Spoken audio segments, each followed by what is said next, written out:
there, you're welcome to another exciting time on Sunday Special, the program that brings you a rich blend of events, culture, and of course, captivating stories for your viewing delight. As always, we are here to educate, entertain, and enlighten you with our interesting lineup of features carefully put together for your delight. So I did implore you to sit back, relax, and enjoy this exciting journey with us. But first, let's bring you the latest news. I am Essie Owamaka, and you are welcome on board.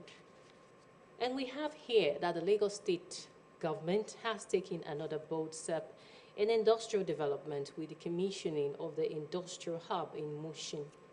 The facility, inaugurated by Nigeria's First Lady, Senator Oluremi Tinubu, is expected to empower artisans, boost exports, and create thousands of jobs. Joy Ken Abakoya has details.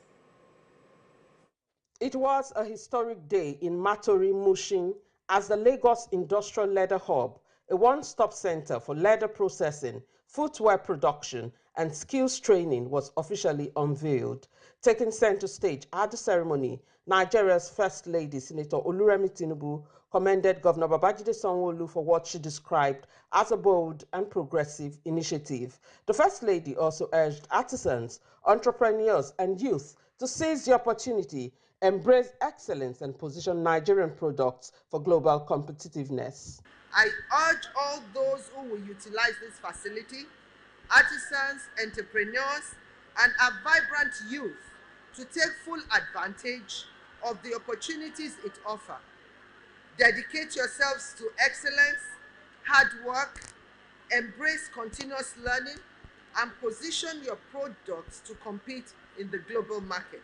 In his remarks, Lagos State Governor Babajide Sanwo-Olu stressed that the hub is not just about infrastructure, but a launch pad for jobs, innovation, and global recognition of Nigerian creativity. The governor revealed that the project will create over 10,000 jobs in the next 3 years, train 150,000 artisans, and generate more than $250 million annually in exports earnings. From today, the hides and the skins that once left our shores unprocessed, they will here be transformed into world-class footwear, into garments, and into accessories that will truly be stamped as made in Lagos, made in Nigeria for the world market. And as well, all of us, we must learn to patronize our local product, because if we continue to produce without patronage, then there will be a problem. It will amount as if we have not done anything. This purpose-built state-of-the-art of UP is equipped with modern leather processing machinery, footwear making technology, shared production spaces, and fully functional training rooms. With its inauguration, the Lagos Leather Hub is expected to boost local production, attract global attention, and position Lagos as the leather capital of West Africa, while opening new doors of opportunity for artisans and small businesses. In Lagos, Joy Ken Abakoya, NTA News. A new leadership has emerged to pilot the affairs of the 1004 Central Mosque, now known as the 1004 Estate Central Mosque. The announcement was made known by the chairman of the Board of Trustees, Alhaji Lukman Abubakar, during the mosque's annual general meeting held in Victoria Island, Lagos. The report. 1004 Estate Central Mosque, formerly known as the 1004 Central Mosque, is more than a worship center. Established in 1993 with a remarkable architectural design, it has grown into a center of learning where various educational, social, and economic activities are carried out through its Islamic committees.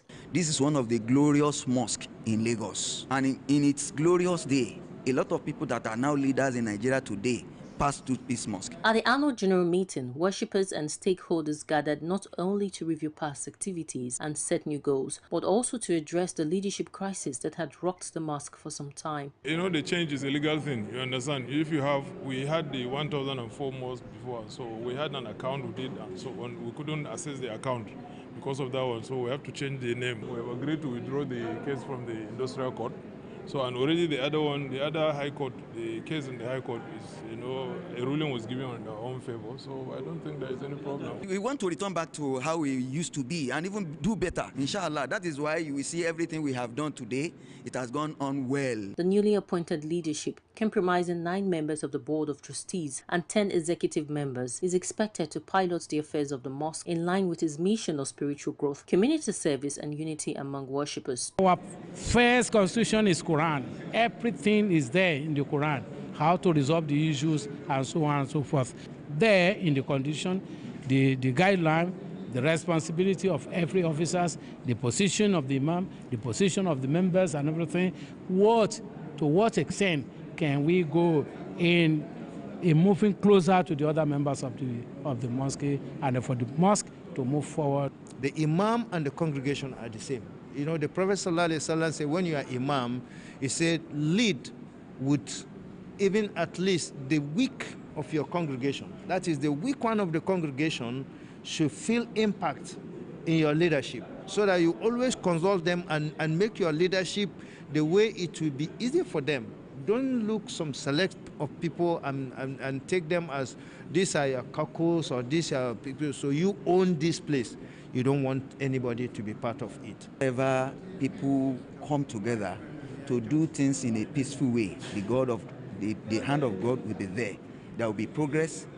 There will be happiness. With the inauguration of this new leadership, the 1004 Estate Central Mosque is poised to strengthen its role not just as a place of worship, but also as a hub for community development within the. Away from the news segment now, Sunday Special will return shortly after this timeout to join us again. Chief, you are welcome. Oh, this people says, oh, thank God, the light is back. Oh, again? Why are you still living in the past? Have you not heard of solar? Chief, forget all these fake products in the market. Don't get mad. Get Biforce and Zantres American solar battery and panel. It is the original Indian product in the market. Approved by Sun. Biforce and Zantres America. Tubular battery. They have super inverter, Zantres MPPT controller, and street light for church, offices, factories, mosque, hospital, even industries. Visit Easy Blessed Nigeria Limited, head office, Easy Blessed Plaza, F10 and 11, Alaba Arago Junction, Alaba International Market. Ring them on 08036 830 557 08039 644 115. Biforce and Zantres America. Solution to steady life. All right, if you're just joining us, this is Sunday Special, our weekend magazine program where we celebrate people, events, and culture. Moving on now. In a world where millions strive to make ends meet, finding effective ways to manage stress is crucial. But can stress ever be completely eliminated? What are the most common causes of stress and how can they be mitigated? Oluwabukola Akonde brings us practical solutions to tackle this growing concern and shares experts' insights on managing stress in today's fast-paced world. From the honk of vehicles to the loud voice of the bus driver to the noise emanating from residents striving to get things done, especially in the marketplace, these experts say are the predisposing factors to stress. Meanwhile, irrespective of the hustle and bustle, when stress is managed, life is managed itself.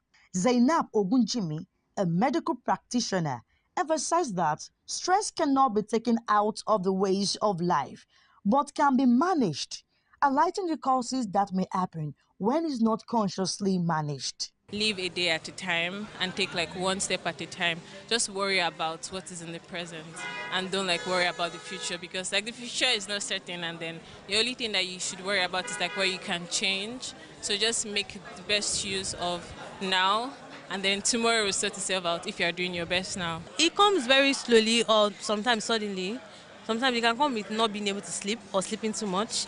It can come with having very bad eating patterns. It can come with avoiding people. Beyond workplaces, students from institutions also undergo stress as they shared their experiences. I remember times during the strikes, during COVID, where I was just thinking, is it time to port to something else, restart? What could I be doing with my time now? So that was very stressful, but you know, everything comes to an end, and I'm happy that this too has passed.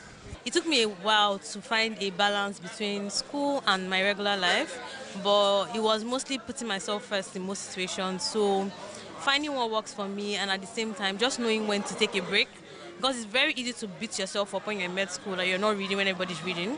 They suggested how stress can be reduced. And so anything that you see as a stressor, try as much as possible to turn it into a motivation. Then that's like achieve success. And sometimes just okay to cry.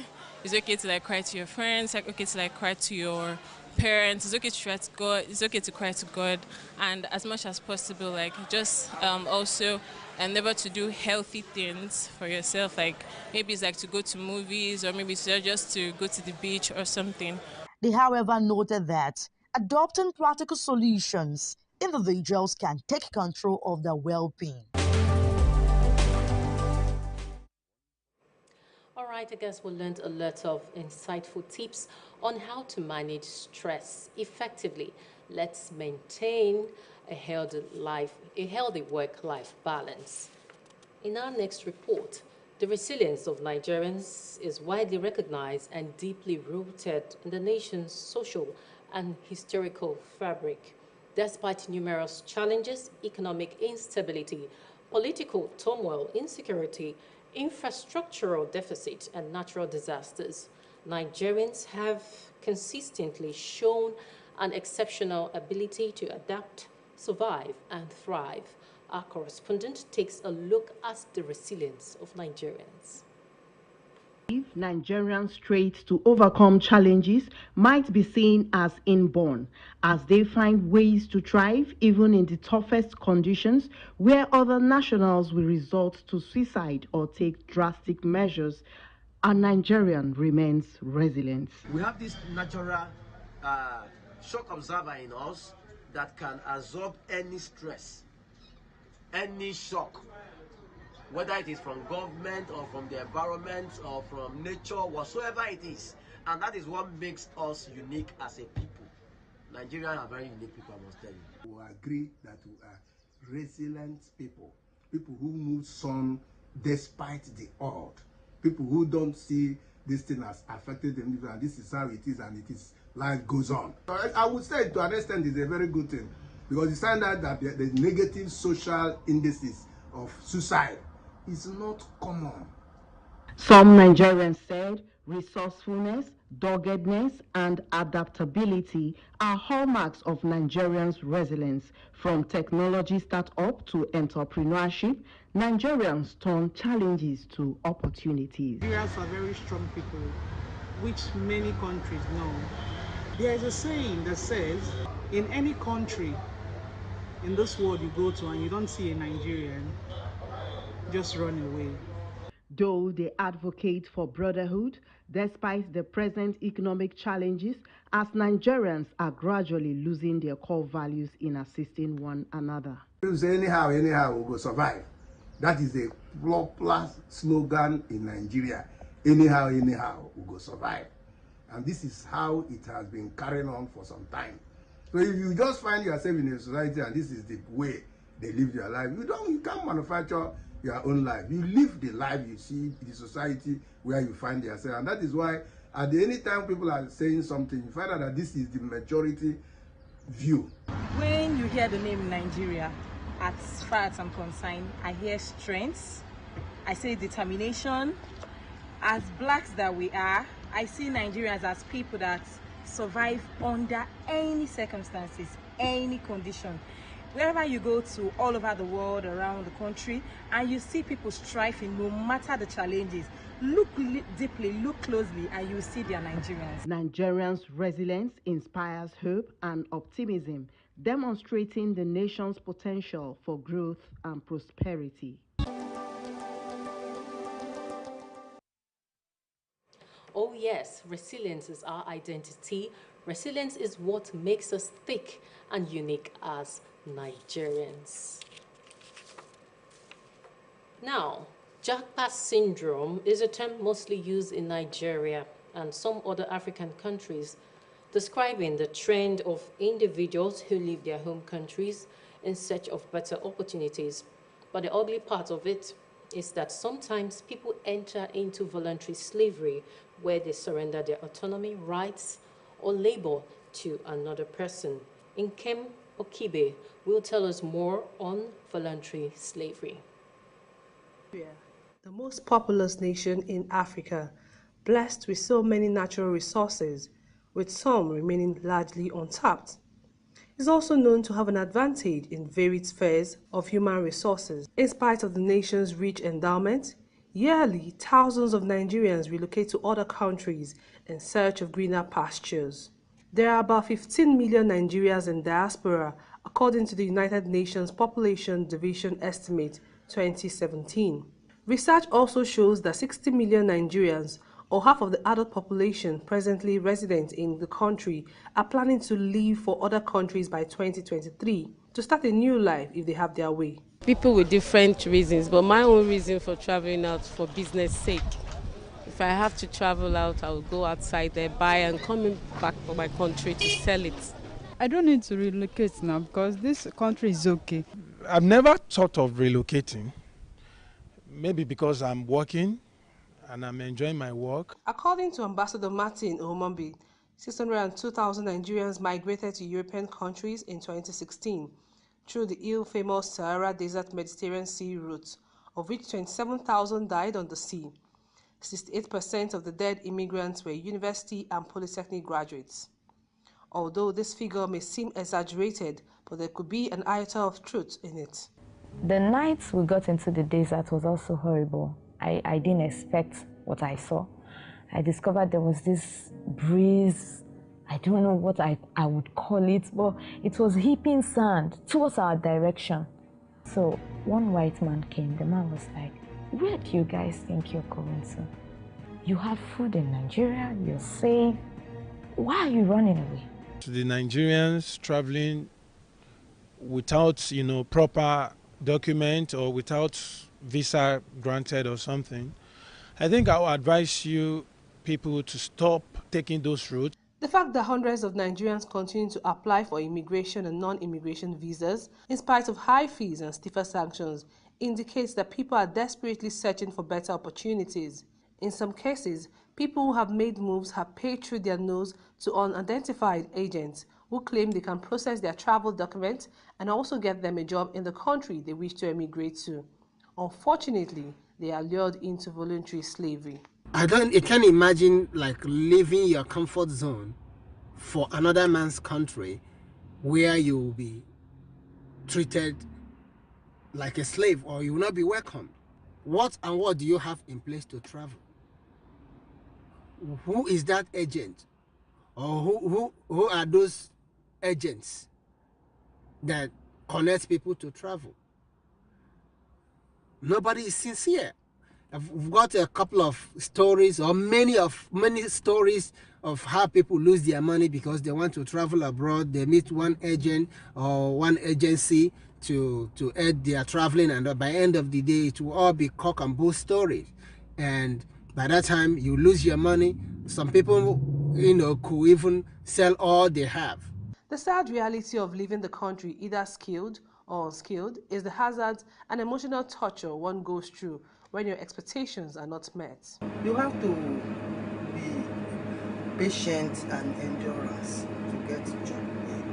You cannot come today and go straight to work. You have to get maybe link or something. It's not really for me to advise people how they're going to leave their country, but it's for me to advise the government to please do the right thing.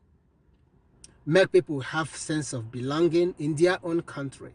Traveling is good, but it shouldn't be a do-or-die affair. If you must travel, get your papers right and other requirements, but bear in mind that the grass is not always greener on the other side. so if for any reason you have to jack back, please ensure you do your due diligence, do your thorough findings so you don't fall a victim. Also back it up with prayers. Now, there is no doubt that people with disabilities possess strengths and capabilities that can be just as powerful, sometimes even more inspiring as those of people without disabilities. Our correspondent will tell us more on ability in disability. It is uniquely designed to aid our navigation through life. Our hands, legs, and eyes are key parts of our body that we cannot do without. Imagine what happens when one or more of these parts cease to function as it should. It is usually overwhelming. To survive the hustle and bustle of daily life in our world requires a high level of intelligence and willpower for someone who is physically fit. How much more for a person with disability? We face a lot of challenges. Number one is transport. From my place to here is a lot of challenges.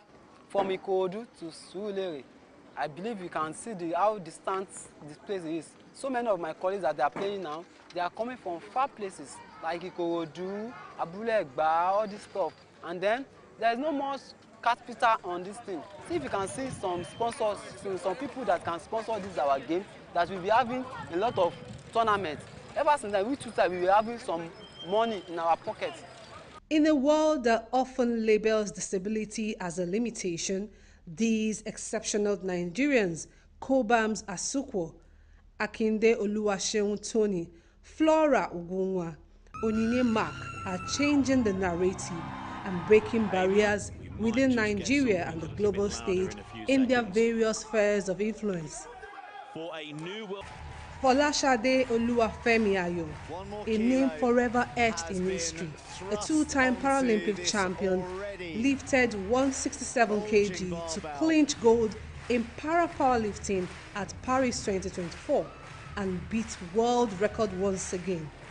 She narrates what has kept her going, while also sharing her opinion on how to fulfill the vision, inclusion as it concerns persons with disability.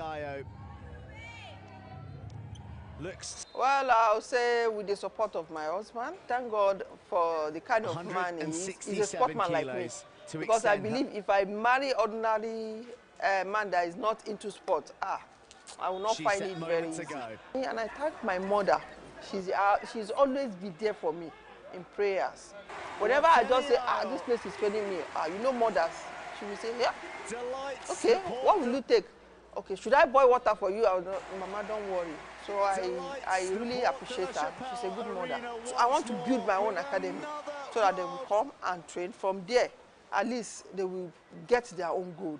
They will get to that place they want to reach. There is a right for disability in Nigeria.